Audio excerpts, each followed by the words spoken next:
Hello everyone, welcome back to Hindi Gyan e learning. अगर आप हमारे चैनल पर पहली बार आए हैं तो प्लीज़ इसे लाइक और सब्सक्राइब ज़रूर करिएगा। आज की वीडियो 9th स्टैंडर्ड हिंदी लोक भारती से है, जिसका हम दूसरी इकाई का दूसरा अध्याय स्टार्ट करेंगे। ये एक संवादात्मक कहानी है। इसका नाम है जंगल। प्रस्तुत कहानी की कहानीकार हैं चित्रा मुग्दल।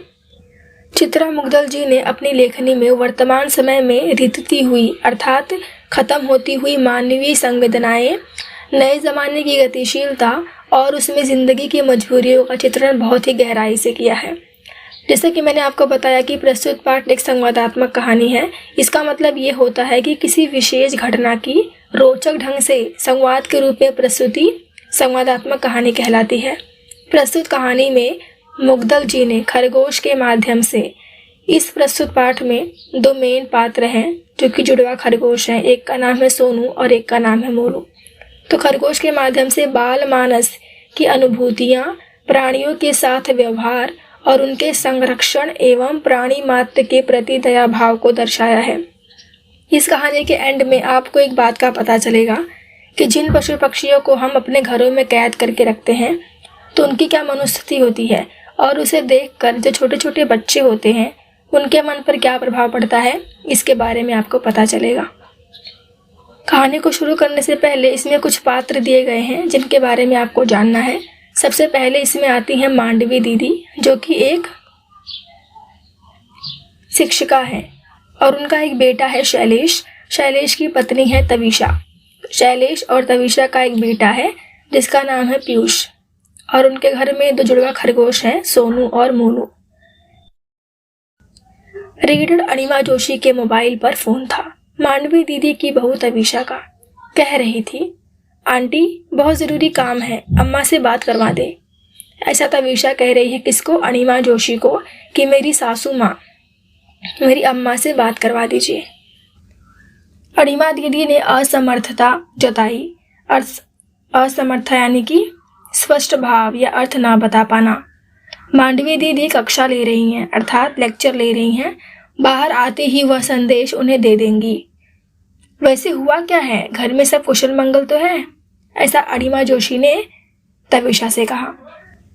परेशानी का कारण बताने के बजाय तविशा ने उनसे पुनः आग्रह किया, आंटी अम्मा से बात हो जाए तो। अनिमा जोशी को स्वयं मुँह से टालना बुरा लगा। उचित नहीं लगेगा तविशा, अनुशासन भंग होगा। मुझे बताओ तविशा, मुझे बताने में झिझक कैसी? ऐसा अनिमा जोशी ने कहा तविशा से कि मुझे बताओ क्या प्रॉब्लम है। अगर मैंने बीच लेक्चर में जाके मांडवी दीदी को डिस्टर्ब किया तो जो क्लास का अनुशासन है वो क्या हो जाएगा? भंग हो जाएगा। भंग अर्थात डिस्टर्ब हो जाएगा, टूट जाएगा। नहीं आंटी, ऐसी बात नहीं है। तविशा का स्वर भर्रा सा आया। भर्राना यानी क्या? गला भराना, बहुत रोने जैसा फील होना। तविशा ने बताया, घर में जो जुड़वा खरगोश के बच्चे पाल रखे हैं उन्होंने सोनू और मोनू, उनमें से सोनू नहीं रहा, यानी कि सोनू अब मर गया। 10:30 बजे के करीब काम वाली कमला घर में झाड़ू पोछा करने आई तो बैठक बुहारते अर्थात झाड़ू लगाना, उसकी नजर सोनू पर पड़ी। जगाने के लिए उसने सोनू को हिलाया। उसके जगाने की सोनू पर कोई प्रतिक्रिया नहीं हुई। प्रतिक्रिया अर्थात प्रभाव, रिएक्शन। वह बुदबुदाई। बुदबुदाना अर्थात अस्पष्ट स्वर में बोलना। कैसे घोड़े बेचकर सो रहा है शैतान। घोड़े बेचकर सोना अर्थात निश्चिंत होकर सोना। उसकी टांग पकड़कर उसे सोफे के नीचे से बाहर घसीट लिया। किसने? कमला ने, जो कि नौकरानी है। मगर सोनू की कोई हरकत नहीं हुई। कमला ने चीख कर तविशा को पुकारा, छोटी बीजी। तविशा अचेत सोनू को देख घबरा गई। अचेत अर्थात जिसके अंदर प्राण ना हो, बेहोश। गोदी में उठाया तो उसकी रेशम सी देह हाथों में टूटी कोम्पल सी झूल गई। कोम्पल अर्थात पंखुड़ी। उसकी समझ में नहीं आ रहा था कि वह क्या करे। आसपास जानवरों का कोई प्राण नहीं है सोनू में। आंटी, आप अम्मा को जल्दी से जल्दी घर भेज दें। घंटे भर में प्ले स्कूल से पीयूष आ जाएगा। पीयूष यहाँ पर उनका बेटा, इसका शैलेश और तविशा का। मांडवी दी घर पहुंची। सोफों के बीच के खाली पड़े फर्श पर सोनू निश्चेत पड़ा हुआ था। निश्चेत का अर्थ होता है बेहोश। पीयूष उसी के निकट गुमसुम बैठा हुआ था। मोनू सोनू की परिक्रमा सा करता, कभी दाएं ठिठक उसे गौर से ताकने लगता, कभी बाएं से। पीयूष की स्तब्धता तोड़ना उन्हें जरूरी नहीं लगा। स्तब्धता अर्थात अचलता, स्थिर होना। ऐसा कभी हुआ नहीं कि उन्होंने घर की घंटी बजाई हो और तीनों लपक कर दरवाजा खोलने ना दौड़े हों। यानी कि जब कभी भी शिक्षिका मांडवी दीदी आती थी पढ़ा के, तो ऐसा कभी नहीं होता था कि वो घंटी बजाएं और तीनों दौड़ कर ना दरवाजे के पास आ जाएं। हमेशा वो दरवाजे के पास आ जाते थे। कौन? सोनू, मोनू और पीयूष। खोल तो पीयूष ही पाता था, मगर मुंह दरवाजे की ओर उठाए वे दोनों भी, यानी सोनू और मोनू, पीयूष के नन्हे हाथों में अपने अगले पंजे लगा देते। पीयूष का सिर उन्होंने अपनी छाती से लगा लिया। पीयूष रोने लगा। दादी दादी, ये सोनू को क्या हुआ है? दादी, सोनू बीमार है तो डॉक्टर को बुला दिखाओ ना। दादी, अम्मी अच्छी नहीं है ना? बोलती है सोनू मर गया। वह रूंधे स्वर को साधती हुई उसे समझाने लगी। रोते नहीं पीयूष, सोनू को दुख होगा। सोनू तुम्हें हमेशा हंसते देखना चाहता था ना, ऐसा दादी समझा रही है पीयूष को। मोनू उनकी गोद में मुंह सटाए उनके चेहरे को देख रहा है, बिटर बिटर दृष्टि आंसुओं से भरी हुई। बिटर दृष्टि का मतलब होता है नजर गड़ाए देखना। जानवर भी रोते हैं। पहली बार उन्होंने किसी जानवर को रोते हुए देखा। मोनू को हथेली में हल्के हाथों से दबोचकर उन्होंने उसे सीने से सटा लिया। हिचकियां भर रहा था मोनू। काली बदली उनके चेहरों पर उतर आई।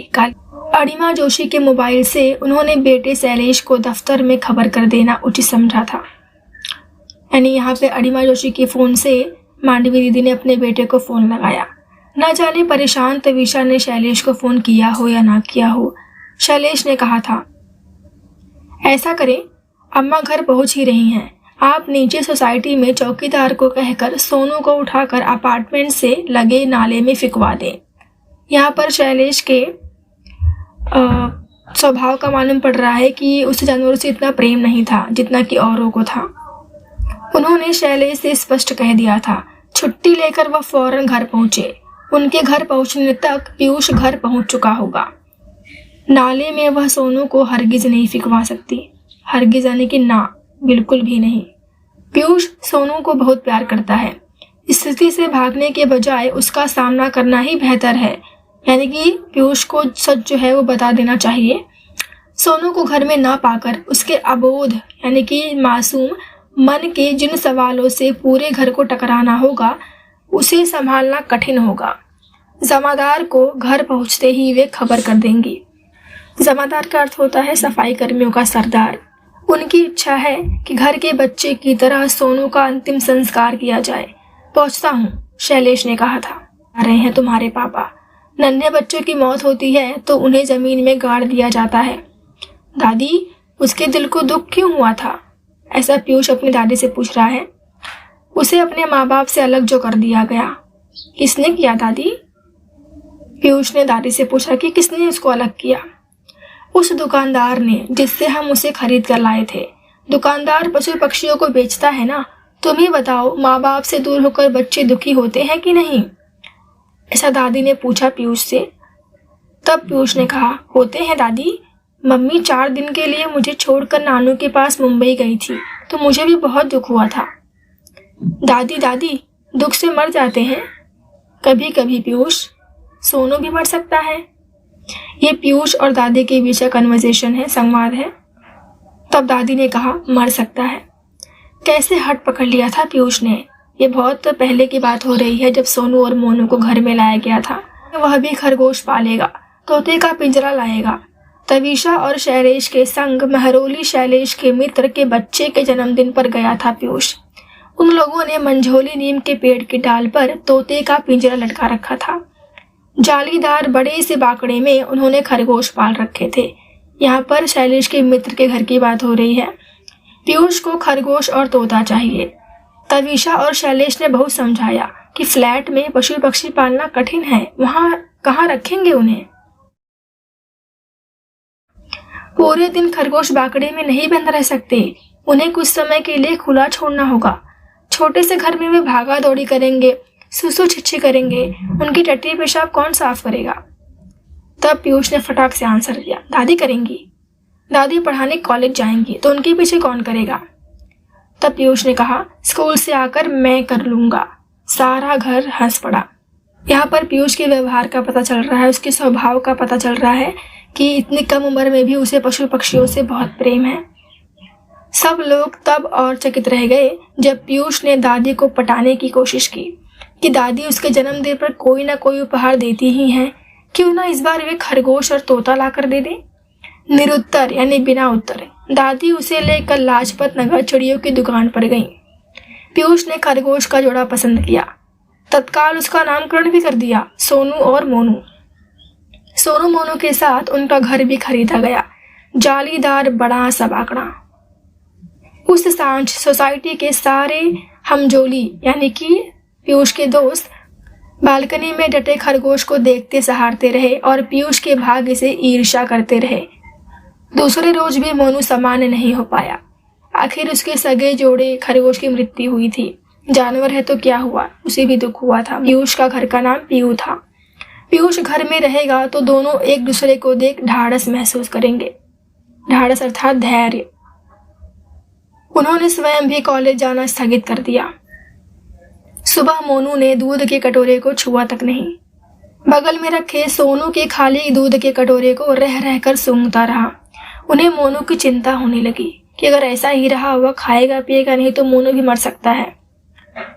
तविशा अपराध बोध से भरी हुई थी, यानी कुछ तो ऐसी बात थी जो तविशा को बहुत परेशान कर रही थी, जो कि सोनू से जुड़ी हुई थी। मांडवी दी से उसने अपना संशय बांटा, यानी कि अपने जो उसका मन का बोझ था उसको बांटा, शेयर किया। चावल की टंकी में घुन हो रहे थे, अर्थात कीड़े लग रहे थे। उस सुबह उसने मारने के लिए डाबर की पारे की गोलियों की शीशी खोली थी, चावलों में डालने के लिए। शीशे का ढक्कन मरोड़ कर जैसे ही उसे ढक्कन खोलना चाहा, कुछ गोलियां छिटक कर दूर जा गिरी। गोलियां बटोर उसने टंकी में डाल दी थी, फिर भी उसे शक है एक आध गोली कोने कोने में कहीं छूट गई होगी। और यानी कि तविशा को ऐसा लग रहा था कि शायद सोनू ने उन्हीं गोलियों को खा लिया। दादी, मोनू मेरे साथ खेलता क्यों नहीं? तब दादी ने कहा, बेटा, सोनू जो उससे बिछड़ गया है वह दुखी है। दोनों को एक दूसरे के साथ रहने की आदत पड़ गई थी ना। ऐसे बुरे बोल क्यों बोल रहा है? पीयू ने प्रतिवाद किया। प्रतिवाद का अर्थ होता है खंडन, विरोध। आपने ही तो कहा था दादी, सोनू दुख से मर गया है। कहा था, उसे अपने माँ बाप से बिछड़ने का दुख था। जंगल उसका घर है, यानी कि पशु पक्षियों की असली जो जगह होती है वो जंगल है। उनको खुशी वहीं पर मिलती है, ना कि हमारे घर में। जंगल में उसके माँ बाप हैं। तुम तो अपने माँ बाप के पास हो। दादी, हम मोनू को उसके माँ बाप से अलग रखेंगे तो वह भी मर जाएगा दुख से। मांडवी दी निरुत्तर हो आई। दादी, हम मोनू को जंगल में ले जाकर छोड़ दे तो वह अपने मम्मी पापा के पास पहुंच जाएगा, फिर तो वह मरेगा नहीं ना? नहीं मरेगा, पर तू मोनू के बिना रह लेगा ना? मांडवी दी का कंठ भर आया। रह लूंगा, ऐसा पीयूष ने कहा। ठीक है, शैलेश से कह दूंगी कि रात को गाड़ी निकाले और हमें जंगल ले चले। रात में ही खरगोश दिखाई पड़ते हैं, शायद सोनू के माँ बाप ही हमें दिखाई पड़ जाएंगे। दादी, मैंने आपसे कहा था ना मुझे तोता भी चाहिए। तो दादी ने कहा था। अब मुझे तोता नहीं चाहिए दादी। यहाँ पर पीयूष ने इतनी कम उम्र में कितनी बड़ी बात कह दी कि मुझे अपनी खुशी से ज़्यादा पशु पक्षियों की खुशी की चिंता है, इसीलिए मैं अब तोता भी नहीं पालूंगा। मांडवी दी ने पीयूष को अपने सीने से भींच लिया।